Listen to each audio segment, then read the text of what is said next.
It's been over 600 years since the creation of playing cards, and nobody has yet improved upon this frustrating method of building card houses. Almost everyone knows of building card houses with playing cards. We would build for hours with this building toy, just hoping to build something significant, which was often not the case. The cards that we played with were slippery and would often slide. It wasn't so bad that the cards we were working with slid. It's when they slid and knocked all the cards that we were working with down. This was the part that made everybody so upset. This no longer has to be the case, now that Stak-Its are available. The first thing you're going to need is a non-slip surface. Carpeting tends to be the best. Then, all you'll need to do is take two cards, leave a space between them, and lean them against one another. The cones on the surface of the cards will allow you to place the cards in many different placement possibilities.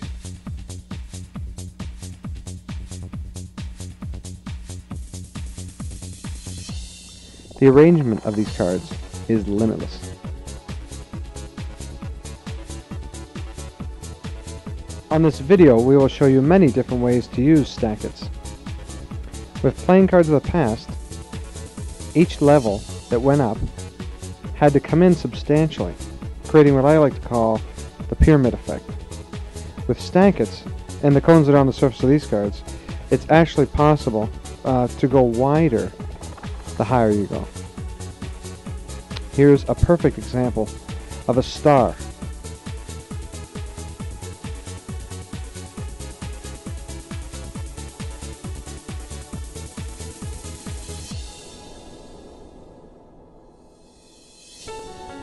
With Stak-Its, it's even possible to build on the cards themselves. They will act as the non-slip surface to that similar of carpet. What you're about to see built is a tower, but not just any tower, a Stak-Its tower. Once a Stak-Its tower is built, if it's built on the kitchen table and mom or dad wants it moved, then the girl or boy can simply pick it up and move it. And if they choose, they can actually flip it over and put it back upside down.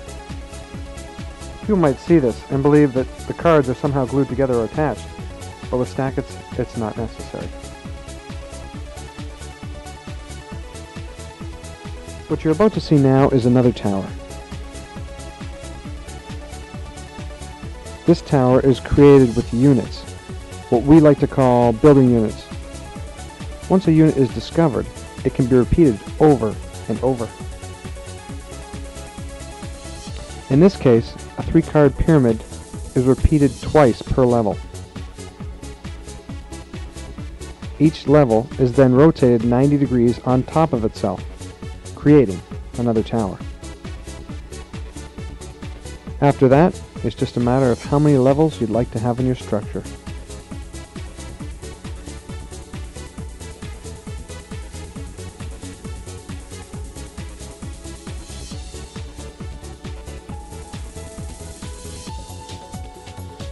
These towers are so stable that even pressure with a hand directly down onto the structure can be supported easily by it.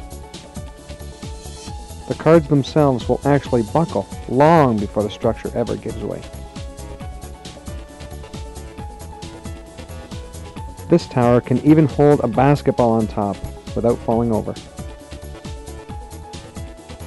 Children will enjoy hours of fun creating imaginative structures from within their own minds. It's limitless what they can create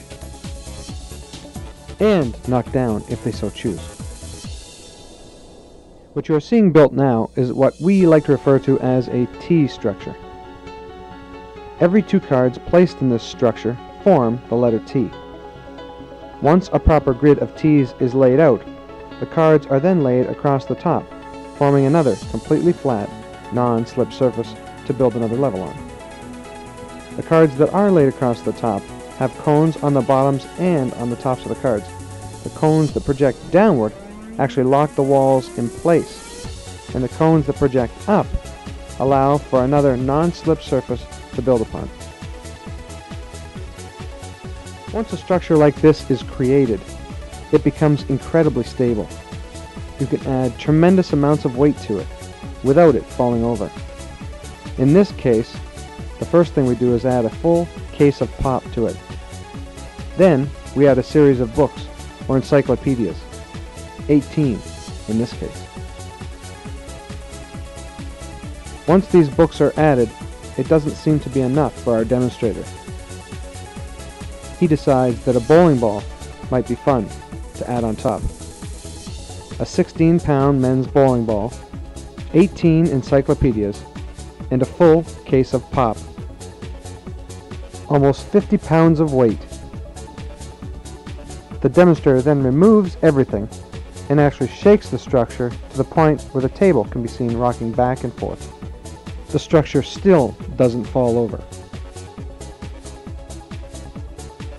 What you're about to see now is the versatility of Stak-Its building cards. In the past, any tower that may have leaned or was ready to fall over would have been written off, but not with Stak-Its.